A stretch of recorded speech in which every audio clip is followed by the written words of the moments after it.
South India shopping mall, the wedding మంత్ర, సరికొత్త wedding collection, south India shopping mall. వ్యక్తిగత కష్టాలు, కుటుంబ కష్టాలు కూడా స్వామివారికే విన్నవించుకుంటారు కదా. స్వామి నువ్వే దిక్కు అన్నట్టు మామూలు వాళ్ళే అనుకుంటున్నామంటే ఇంక మీకు అది సహజం కదా. వృత్తి జీవితంలో కూడా కొన్నిసార్లు మీ మీద విమర్శలు వస్తూ ఉంటాయి. వాటిలోకి పోను కానీ అలా వచ్చిన సందర్భాల్లో కూడా మీరు స్వామికే విన్నవించుకున్నారా? ఏమి స్వామి? ఏం విన్నవించుకోను, వదిలేస్తా. ఉదాహరణకి నేను చెప్తాను, ఈ వ్యవస్థను రద్దు చేయాలని పాలకులు నిర్ణయం తీసుకున్నప్పుడు అటువంటి సందర్భాలు ఎందుకు స్వామి ఇంత కష్టం ఇచ్చావు అని స్వామిని అడగలేదా? అక్కడ అది కూడా మేము ఏం తప్పు చేశాము, ఎందుకు ఇలా జరిగింది అనేది అడుగుతాను. కానీ ఎప్పుడు అన్యాయం చేయలేదు స్వామి.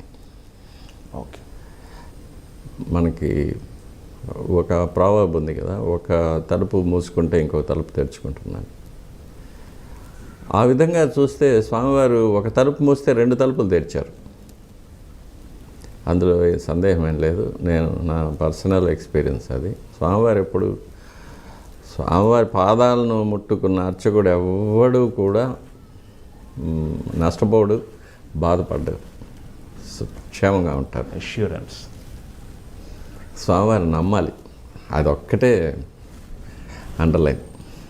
స్వామివారిని నమ్మాలి, స్వామివారు నన్ను కాపాడుతారు, నాకు స్వామివారు ఉన్నారు అనేది ఒక్క నమ్మకం ఉంటే చాలు.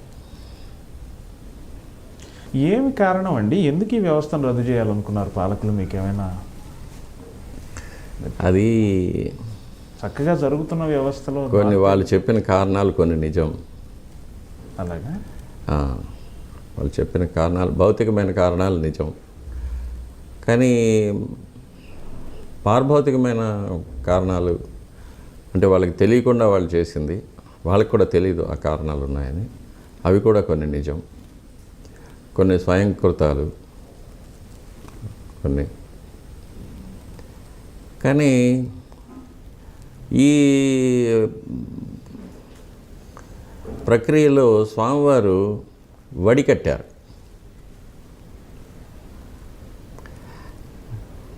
వడికట్టి క్రీమును తీసుకున్నారు. Okay okay. కొంతమందికి అపారమైన అవకాశాలు ఇచ్చారు, కొంతమందిని పూర్తిగా దూరంగా పెట్టారు. అంటే నాకు భౌతికమైన సౌఖ్యాలు ఇవన్నీ, సంపదలు ఇవన్నీ నాకు అక్కర్లేదు. నీ దేవాలయంలో ఏ సేవకైనా, అసలు దేవాలయాన్ని శుద్ధి చేసే సేవకుడిగానైనా నేను నీకు దగ్గరగా ఉండాలి, నీకు సేవ చేయాలి అని కోరుకున్న వాళ్ళని తీసి దగ్గరకు తీసుకొని వాళ్ళని హిమాలయ పర్వతం మీద పెట్టేశాడు. నాకు ఇదే కావాలి, నాకు ఈ హక్కులు కావాలి, ఈ సంపద కావాలి, ఈ వరుంబడి కావాలి, వరుమానం కావాలి, ఇవి ఉంటే నేను వస్తాను, ఇవి లేకపోతే నాకు అక్కర్లేదు అనుకున్న వాళ్ళని పాతాళంలో పడేశారు. అంతా స్వామి లీల. అదే వడికట్టారు.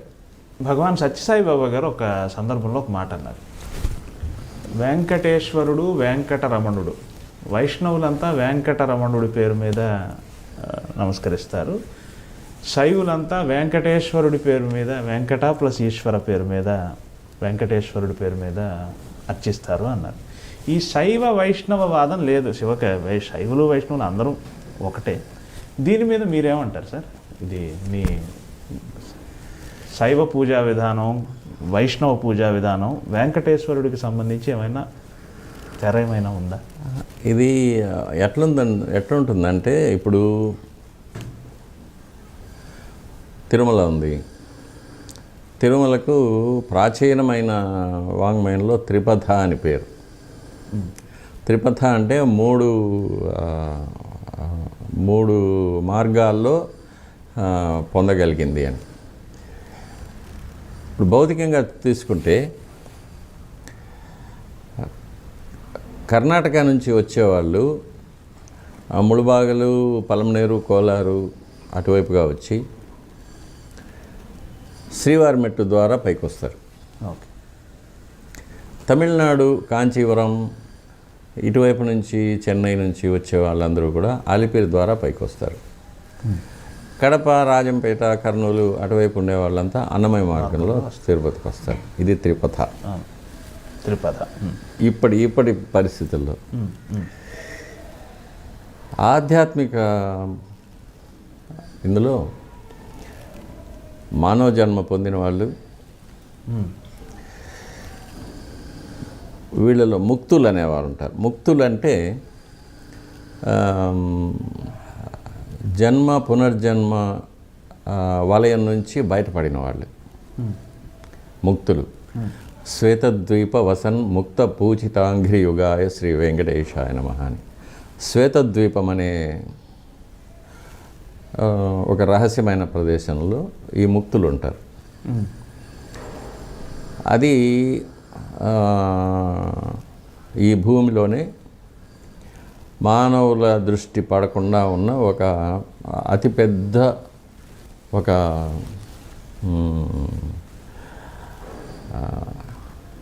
ప్రదేశం. ఇది 5 ఖండాల కింద వ్యాపించి ఉంటుంది. దీనికి సముద్రాల కింద కూడా ఉంది. వీటికి మధ్య రహదారులు అనేవి ఉన్నాయి. అక్కడ ఈ శ్వేతద్వీపం, దీన్ని శంబల అంటారు, అగార్తి అంటారు, ఉతోపియా అంటారు, లేక అట్లాంటిస్ అంటారు. ఈ ముక్తులందరూ కూడా స్వామివారిని దర్శించుకొని శక్తి పొందుతూ ఉంటారు. అప్పుడప్పుడు పుణ్యదినాల్లో వీళ్ళల్లో యోగులు ఉంటారు, సిద్ధపురుషులు ఉంటారు, మహర్షులు ఉంటారు, బ్రహ్మర్షులు ఉంటారు, దేవతలు కూడా ఉంటారు. వీళ్ళకి ఆ శ్వేతద్వీపం నుంచి మన మానవ లోకానికి రావడానికి కొన్ని ద్వారాలు ఉన్నాయి అక్కడక్కడ. తిరుమలలో ఒకటి ఉంది, అరణ్యంలో ఉంది ఒక గుహాముఖం. ఆ గుహాముఖం నుంచి వాళ్ళు భౌతికమైన దేహాలతో వచ్చేటట్టుంటే అట్లా వస్తారు. లేకపోతే ఇంకా సూక్ష్మ శరీరాల్లో వచ్చే వాళ్ళకి ద్వారాలు అక్కర్లేదు, ఎప్పుడైనా వస్తారు. భౌతికమైన దేహాల్లో వచ్చేవాళ్ళు వస్తుంటారు. వాళ్ళు వచ్చి స్వామివారిని దర్శించుకుంటూ ఉంటారు. ఇది కాక ప్రతిరోజు ఉదయం సుప్రభాతంతో మొదలుకొని ఏకాంత సేవతో స్వామివారికి మానవ సహజమైన అర్చకులు చేసే కైంకర్యాల తర్వాత, తలుపులు వేసిన తర్వాత చతుర్ముఖ బ్రహ్మ మిగిలిన ఇంద్రాది దేవతలతో పాటు లోపలికి వచ్చి స్వామివారికి ఆరాధన చేస్తారు. దాన్ని బ్రహ్మారాధన అంటారు. ఆ బ్రహ్మారాధనకు తయారుగా మేము తీర్థం అవి అన్నీ పెట్టేసి తలుపులు వేసుకొని వచ్చేస్తాం. మేము వచ్చిన తర్వాత వాళ్ళు వెళ్తారు. బ్రహ్మారాధన జరిగిన తర్వాత ఉదయం సుప్రభాతంలో బ్రహ్మ ఆరాధన చేసిన తీర్థం భక్తులకు ఇస్తాం. బ్రహ్మారాధన తీర్థం అని పేరు దానికి. స్వామివారికి విశ్వరూప దర్శనం అని పేరు సుప్రభాతంలో. సుప్రభాతంలో కౌసల్య సుప్రజారామ అని మేము తలుపులు, బంగారు వాకిలి తలుపులు తీసి అర్చకులు లోపలికి వెళ్ళేటప్పుడు వాళ్ళు దేవతలు మనల్ని భుజాలను ఒరుసుకుంటూ బయటికి వెళ్తారనేది ఆగమ శాస్త్రంలో చెప్పబడింది. దానికి తగినట్టే దేవాలయంలో పూర్తిగా పాజిటివ్ ఎనర్జీ ఉంటుంది ఆ టైంలో, బ్రహ్మముహూర్తం వరకు. ఇట్లా మానవులు, శ్వేతద్వీపవాసులు, దేవలోకం నుంచి దేవతలు, వీళ్ళందరూ కూడా మూడు అంతస్తుల్లో ఉన్న ఆత్మలు వచ్చి స్వామివారిని దర్శనం చేసుకుంటారు. కాబట్టి త్రిపథ అని పేరు. ఇక వెంకటేశ్వరుడు, వెంకటరమణుడు ఇవన్నీ మనం పెట్టుకున్న పేర్లు. ఆ దివ్యమైన శక్తికి అరూపం, నిష్కలం, నిర్గుణం, నిరాకారం, పరబ్రహ్మ. కాబట్టి ఆ శక్తిని ఒక్కొక్కరు ఒక్కొక్క కోణం నుంచి చూస్తారు, దర్శించుకుంటారు. ఆ కోణంలో వారికి ఏం కనిపిస్తే వాళ్ళు ఆ పేరు పెట్టుకుంటారు. అంతే, కరెక్ట్. కాబట్టి సహస్రనామాల్లో హరయే నమః, హరయే నమః, అందులో వెంకటేశ్వర అంటే వెంకట అనేదానికి వేం అంటే పాపాలను, కట అంటే నాశనం చేసేది, నిర్మూలించే ఈశ్వర భగవంతుడు. పాపాలను నిర్మూలించే భగవంతుడు అని వెంకటేశ్వరాన్ని. ఆగమం ఏం చెప్తుందంటే వేం ఐశ్వర్య బీజం కట అమృత బీజం అంటారు.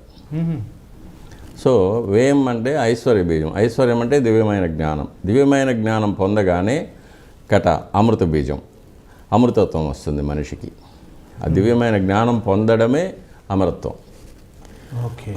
అటువంటి శక్తినిచ్చే దివ్యమైన జ్ఞానాన్ని, దాని ద్వారా అమరత్వాన్ని ప్రసాదించే భగవంతుడు స్వామి అని పేరు. కాబట్టి ఏ పేరు పిలిచినా పలుకుతారు. అన్నమయ్య చెప్పినట్టు ఎవరు ఎంత అనుకుంటే అంతే. అంతే. ఆ 9.5 అడుగుల విగ్రహమే భగవంతుడు అనుకున్న వాళ్ళకి నవరత్నాల కిరీటాలు, రత్నాల శంకు చక్రాలు మాత్రమే కనిపిస్తాయి. చరణంలో కూడా శరణెన్నెదురు శాంతేయులు శక్తి రూపుని ఇవ్వనొచ్చు.